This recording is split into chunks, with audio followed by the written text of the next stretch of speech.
السلام علیکم ناظرین، امید ہے آپ سب لوگ خیریت سے ہوں گے۔ نئی ایپیسوڈ کے ساتھ حاضر ہیں جو ہم نے سلسلہ شروع کیا ہوا تھا حج کے انتظامی امور کے مختلف مراحل کے بارے میں، لوگوں کے جو سوال تھے ان کے جوابات کا۔ اسی سلسلے کی آج اگلی ایپیسوڈ کے ساتھ آپ کی خدمت میں حاضر ہیں، اور آج کی ایپیسوڈ میں ہم ذکر کریں گے جو مکہ اور مدینہ کے درمیان ٹریولنگ ہوتی ہے، یعنی انٹر سٹی ٹرانسپورٹ، مکہ سے مدینہ جانا یا مدینہ سے مکہ آنا۔ اس کیٹیگری کے جو لوگوں کے مختلف سوال ہوتے ہیں ان کے بارے میں ہم بات کریں گے۔ اس میں لوگ ایک سوال یہ پوچھتے ہیں کہ ہم مکہ اور مدینہ کے درمیان، کیونکہ اب ٹرین بھی ٹریول کرتی ہے، تو کیا ہم ٹرین سے جا سکتے ہیں یا نہیں؟ جو آپ کا شیڈیولڈ ٹرپ ہے نا، یعنی اگر آپ مدینہ گئے ہیں تو آپ نے وہاں 8 دن رہ کے مکہ آنا ہی آنا ہے، یہ آپ کا ایک شیڈیولڈ ٹرپ ہے۔ اس کے علاوہ اگر آپ پہلے مکے گئے ہوئے ہیں تو مکے میں جب تک آپ کی رہائش ہے، حج کے بعد آپ کا جو شیڈیولڈ ٹرپ ہے مدینہ کا، وہ اپنے مدینے جانا ہی جانا ہے۔ تو یہ جو آپ کا شیڈیولڈ ٹرپ ہے، اس کے لیے آپ اپنی کوئی سیلف ارینجمنٹ نہیں کر سکتے۔ جو مکتب نے آپ کے لیے سیٹنگز کی ہوئی ہوں گی، آپ نے انہی کو فالو کرنا ہے۔ وہ نارملی بس کے تھرو ہی ٹریولنگ ہوگی، تو اس کے جو آپ کی یہ شیڈیول ٹریولنگ ہے اس کے لیے آپ نے مکتب کی ارینجمنٹ کو ہی فائنل کرنا ہے، پہ ہی ڈپینڈ رہنا ہے، اور جو وہ ارینجمنٹس ہوں گی انہی کو فالو کرنا ہے۔ ایک سوال یہ پوچھا گیا ہے یہاں پہ کہ جب ہم ایئرپورٹ سے پورٹرز جو ہے ہمارا سامان اٹھا کے گاڑی میں رکھتے ہیں تو ان کو کوئی ہمیں پیسے دینے پڑتے ہیں یا نہیں؟ تو اس میں نہیں، آپ کو کوئی پیسے دینے کی ضرورت نہیں ہے۔ پھر ایک یہ سوال یہاں پہ پوچھا ہوا ہے کہ ہم پرائیویٹ کار ہائر کر سکتے ہیں مکہ سے مدینہ کے درمیان ٹریولنگ کے لیے؟ دیکھیں، جس طرح میں نے پہلے ذکر کیا، ایک تو شیڈیولڈ ٹرپ ہے آپ کا، تو وہ جو شیڈیولڈ ٹرپ ہے اس کے لیے تو جو مکتب کی ارینجمنٹس ہیں آپ نے اسی کو فالو کرنا ہے۔ اچھا، اس کے علاوہ نارملی لوگوں کو منع کیا جاتا ہے کہ جو آپ کا شیڈیولڈ ٹرپ ہے اس کے علاوہ آپ مکہ سے مدینہ کے درمیان ٹریول نہ کریں۔ اس کی منع کرنے کی ریزنز یہ ہوتی ہیں کہ ہم نے پہلے پاسپورٹ سے ریلیٹڈ جب ایک ویڈیو کی تھی، اس میں ہمیں آپ کو بتایا کہ پاسپورٹ جو ہے وہ آپ کا سعودی ایئرپورٹ پہ جب آپ اتریں گے تو سعودی آفیشلز لے لیں گے، اور اس کے بعد جب آپ مکہ اور مدینہ کے درمیان جو آپ کا شیڈیولڈ ٹرپ ہے جب وہ کر رہے ہوں گے تو وہ بس میں آپ کو پاسپورٹ ملے گا، اور پھر دوسرے شہر پہنچ کے پھر آپ سے لے لیا جائے گا، اور دوبارہ وہ آپ کو پاسپورٹ ملتا ہے پھر جب آپ کی پاکستان واپس آمد ہو رہی ہوتی ہے۔ تو اب اس دوران اگر آپ نے کچھ پرائیویٹ شیڈیول ٹرپ کے علاوہ پرائیویٹ اپنا ایک ٹرپ مینیج کرنا ہے مدینہ سے مکہ یا مکہ سے مدینہ، تو منع اس لیے کیا جاتا ہے کہ آپ کے پاس آپ کا پاسپورٹ تو ہوگا نہیں، تو راستے میں اگر کہیں چیکنگ ہوتی ہے تو وہ پاسپورٹ نہ ہو تو پرابلم بن سکتا ہے۔ ایسا کوئی اتنا بڑا مسئلہ نہیں ہوگا، لیکن اگر کہیں آپ کو روک لیا گیا تو جب تک وہ آپ کے وہ ڈاکومنٹس چیک ہوں گے، پاسپورٹ آپ کے پاس ہوگا نہیں، اور جو ویریفیکیشنز اتنے عرصے میں وہ کریں گے اس میں جو ٹائم لگے گا وہ ٹائم آپ کا ضائع ہوگا۔ اس طرح کی ان وجوہات کی وجہ پہ ٹیکنیکلی منع کرتے ہیں، لیکن میں نے خود لاسٹ ایئر جب میں گیا تھا لوگوں کو آتے جاتے دیکھا ہے، اور انہوں نے یہی بتایا کہ ہمیں تو کوئی پرابلم نہیں ہوا، وہ اپنے ذاتی طور پہ مکہ سے مدینہ بھی گئے اور مدینہ سے مکہ بھی آئے۔ پھر ایک سوال یہ پوچھا جاتا ہے کہ آپ مدینہ میں آپ کے ہوٹل میں رہائش ہے اور آپ کے مکہ جانے کا ٹائم آ گیا، یا مکہ میں آپ رہ رہے تھے اور مدینے جانے کا ٹائم آیا، تو آپ کو کتنی دیر پہلے جانے سے کتنی دیر پہلے ریڈی رہنا چاہیے؟ تو جو آپ کو شیڈیول اسائن ہوا ہوگا اس سے تقریباً کوشش آپ کی یہی ہونی چاہیے کہ گھنٹہ 1.5 گھنٹہ پہلے آپ اپنا سارا سامان بھی ریڈی رکھیں اور اپنے آپ کو بھی ریڈی رکھیں جانے کے لیے۔ ایک سوال یہاں پہ یہ پوچھا گیا ہے کہ ہماری جو بس تھی وہ ڈیلے ہو گئی ہے، تو اس سلسلے میں اب ہم کس سے بات کریں؟ تو بیسیکلی یہ جو جتنا بھی انٹرسٹی ٹرانسپورٹ ہے یا وہاں پہ حرمین تک کے لیے جو ٹرانسپورٹ ہے، یہ سارے جو ٹرانسپورٹ کے انتظام ہوتے ہیں یہ سعودی حکومت کے انڈر ہوتے ہیں۔ تو اس سلسلے میں اگر آپ کی گاڑی ڈیلے ہے یہ ہے تو پاکستانی کسی بھی آفیشل سے آپ کو اس کا کمپلین کرنے کا کوئی فائدہ نہیں ہوگا۔ تو اس مکتب کے جو وہاں پہ لوگ ہوں گے، آپ اپنے معاونین جو بلڈنگ کے ہوں گے ان سے پوچھ بھی سکتے ہیں کہ بھائی ہمارے مکتب کے یہاں پہ جو آفیشلز ہیں وہ کدھر ہیں، کہاں پہ ہیں، ان سے اس سلسلے میں آپ ان سے کیوری کر سکتے ہیں۔ باقی اس طرح کے حج کے معاملے میں اس ٹریولنگ کے دوران یہ دیر سویر ہو جاتی ہے، اس پہ آپ کو تھوڑا سا صبر کا مظاہرہ کرنا پڑے گا۔ بہرحال اگر آفیشلز کی بات ہے تو پاکستانی آفیشلز اس سلسلے میں کچھ نہیں کرتے، یہ ساری ٹرانسپورٹ کی ذمہ داری پھر پوری ہوتی ہے مکتب کے جو مینجمنٹ ہوتی ہے ان کے انڈر آتا ہے یہ، تو مکتب کے ریسورسز کے بارے میں، مکتب کے لوگوں کے بارے میں آپ جو معاونین ہیں بلڈنگ کے ان سے پوچھ سکتے ہیں، وہ آپ کو بتائیں گے، پھر آپ ان سے بات کر سکتے ہیں۔ اس میں ایک سوال یہ بھی پوچھا گیا ہے کہ جو لسٹ لگی ہے،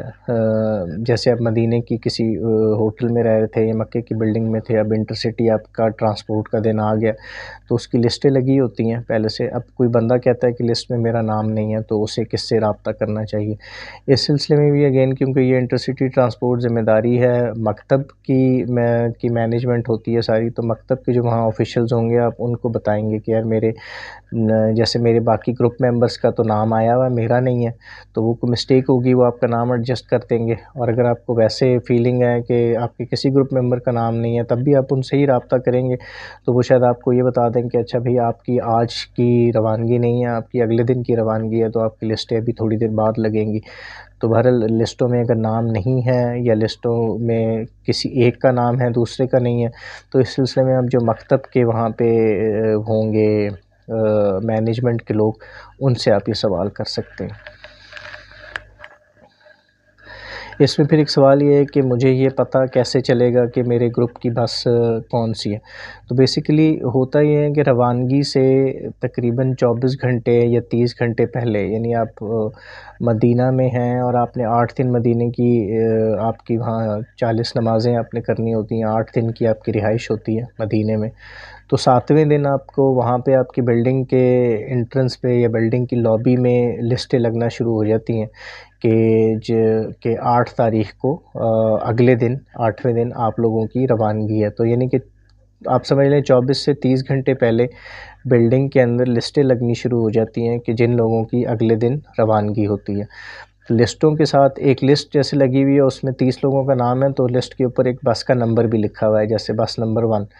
تو آگے جو باہر بسیں کھڑی ہوں گی اس میں بھی بس نمبر 1، اس کے اوپر وہ پورے اسٹیکر لگے ہوں گے، پرنٹ آؤٹ ہو کے مارکر سے لکھا ہوگا کہ یہ بس نمبر 1 ہے، تو اندر لسٹ میں جن لوگوں کا نام بس نمبر 1 والی لسٹ پہ ہے وہ پھر بس نمبر 1 میں جا کے بیٹھیں گے۔ اس طرح آپ کو نوٹیفائی کیا جاتا ہے۔ اگین یہ ایک دوسرا سوال اسی طرح سے آیا ہے کہ میں پرائیویٹ کار ارینج کر سکتا ہوں مکہ سے مدینہ کے درمیان ٹریولنگ میں؟ جس طرح میں نے پہلے کہا جو آپ کا شیڈیول ٹرپ ہے وہ تو آپ کو کرنا پڑے گا جو بھی مکتب کا انتظام ہوگا اس کے ساتھ ہی، باقی آپ اپنے پرائیویٹ ٹرپ لوگ منع کرتے ہیں، اس کی وجہ بھی میں نے بتا دی کہ آپ کے پاس پاسپورٹ نہیں ہوتا، لیکن پھر میں نے اپنا ایکسپیرینس بھی بتایا لاسٹ ایئر جب میں تھا وہاں پہ حج کے دوران، تو بہت سارے لوگوں نے یہ پرائیویٹ گاڑیاں ارینج کرا کے، گروپ نے پوری بسز ارینج کرا کے انہوں نے یہ ٹریولنگ کی تھی اور انہوں نے یہی بتایا تھا کہ انہیں کوئی پرابلم نہیں ہوا، تو یہ آپ لوگوں کی اپنی چوائس ہوگی۔ اس میں ایک سوال یہ پوچھا ہے کہ مکہ سے مدینہ اور مکہ اور مدینہ میں جو ایئرپورٹ سے بلڈنگیں ہیں ان کا کتنا فاصلہ ہوتا ہے؟ تو بیسیکلی جو مکہ میں ایئرپورٹ جو ہے وہ جدہ میں ہے، تو جدہ سے مکہ جانے کے لیے تقریباً ویسے وہ فاصلہ 1 گھنٹے کا ہے، لیکن حج کے دنوں میں رش کی وجہ سے وہ 1.5 گھنٹہ 2 گھنٹے بھی لگ سکتے ہیں، اور مدینہ ایئرپورٹ سے جو رہائش ہے مسجد نبوی کے ارد گرد جو رہائش ہے مدینہ ایئرپورٹ سے، اس کا جو فاصلہ ہے وہ تقریباً 30 منٹ سے 45 منٹ تک کا فاصلہ ہے۔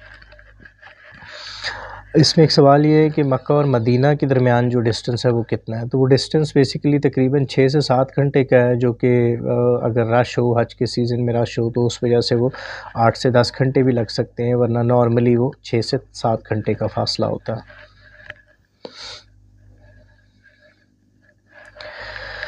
اور ایک سوال ایک یہ پوچھا ہوا ہے کہ مجھے جو ہے وہ کیسے پتہ لگے گا کہ میں مکہ میں رہائش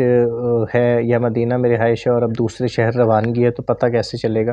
اس کے بارے میں بھی ابھی ہم نے ایک پچھلے سوال میں بھی ذکر کیا، میں دوبارہ ذکر کر دیتا ہوں کہ آپ کی جو انٹرسٹی ڈپارچر ہے یا روانگی ہے مکہ سے مدینہ یا مدینہ سے مکہ، اس کی اطلاع آپ کو، آپ جس بلڈنگ میں رہ رہے ہوتے ہیں اس کی لابی میں 24 سے 48 گھنٹے پہلے لسٹیں لگنا شروع ہو جاتی ہیں روانگی سے. تو جب بھی لسٹوں کی کوئی اناؤنسمنٹ ہو آپ دیکھیں لسٹیں لگی ہوئی ہیں نوٹس بورڈ پہ، لابی میں، ہوٹل کی انٹرنس پہ. تو وہاں پہ آپ اپنا نام سرچ کر لیں کہ آپ کو ویسے بھی آئیڈیا ہوگا کہ اگر آپ پہلے مدینہ گئے ہیں تو مدینہ میں آپ نے 8 دن رہنا ہوتا ہوگا. تو 7ویں دن آپ کو لسٹیں مل جانی چاہیے، نظر آ جانی چاہیے کہ آویزاں ہوئی بھی ہے وہاں. اس میں آپ اپنا نام دیکھیں گے. اسی طرح بس لسٹ کے اوپر بھی بس نمبر لکھا ہوتا ہے، پھر بسوں پہ بھی بس نمبر لکھے ہوتے ہیں. تو آپ کو یہ آئیڈیا ہو جاتا ہے کہ آپ نے کس والی بس میں جا کے بیٹھنا ہے. تو اس طرح آپ کو انفارم کیا جاتا ہے انٹر سٹی ٹریولنگ کے لیے. تو یہ کچھ سوال تھے جن کا اس کیٹیگری سے ریلیٹڈ کچھ سوال تھے، ان کے ہم نے آپ کو جواب دیے. اس کے علاوہ بھی اگر اس کیٹیگری سے ریلیٹڈ کسی کا کوئی سوال ہو تو وہ ویڈیو کے کامنٹس میں پوچھ سکتا ہے. ہمارا ایک فیس بک کا گروپ ہے، اس کو جوائن کر لیں، وہاں پہ پوچھ سکتا ہے. واٹس ایپ کا ایک یہ نمبر شیئر کیا جا رہا ہے، اس واٹس ایپ کے نمبر پہ پوچھ سکتے ہیں. تو ہماری پوری کوشش ہوگی کہ جتنی جلدی آپ کو آپ کے سوالوں کا جواب دیا جا سکے. باقی انشاءاللہ اسی سلسلے کی اگلی ویڈیو کے ساتھ پھر آپ کی خدمت میں حاضر ہوں گے. تب تک کے لیے اللہ حافظ.